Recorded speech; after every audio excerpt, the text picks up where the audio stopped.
So how big a problem is the addiction issue with technology? Obviously this is a global phenomenon. I've lectured all over the world and speak all over the country. In fact, this week I'm flying to South Dakota to talk about it. So this is everywhere. And because we now have an 80 to 90% penetration with smartphone use, we now have an internet portal at high speed in our pockets or pocketbooks. So it's now spreading things in a way that we never could have imagined, and now Wi-Fi is everywhere.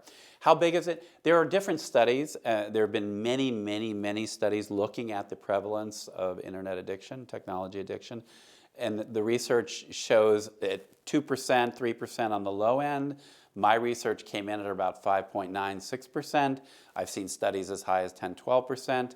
If you go to countries like China, mainland China, you'll see numbers as high as 25%.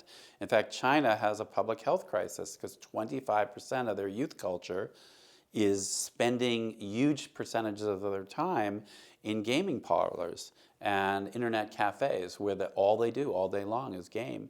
So the Chinese government sees this as a real issue because this is their future, and they've lost 25% of their potential workforce or their potential citizenship to this device. So they've opened up a string of clinics and treatment programs throughout the country to treat it. We're not at that level in the United States. There's only a few places that you can receive treatment. The Center for Internet and Technology Addiction is one of those centers, but there's other areas as well. And there's one in Seattle that has an inpatient residential program. And then there's another program in Pennsylvania. And then there's scattered individuals throughout the country that treat it.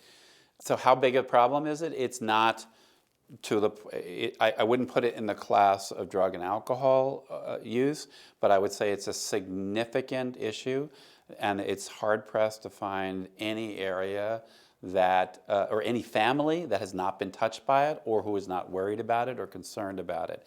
It is a significant issue, a very large issue, but not one that I would say has reached the level of drug or alcohol use. And because it's not as life or death oriented, it's only now becoming mainstream.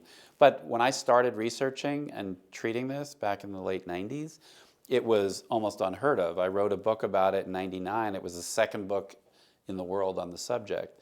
Now we've got dozens and dozens and dozens of books and hundreds, if not thousands, of studies. So it has reached a level of maturity, and it's on the cusp of being accepted as an official psychiatric diagnosis.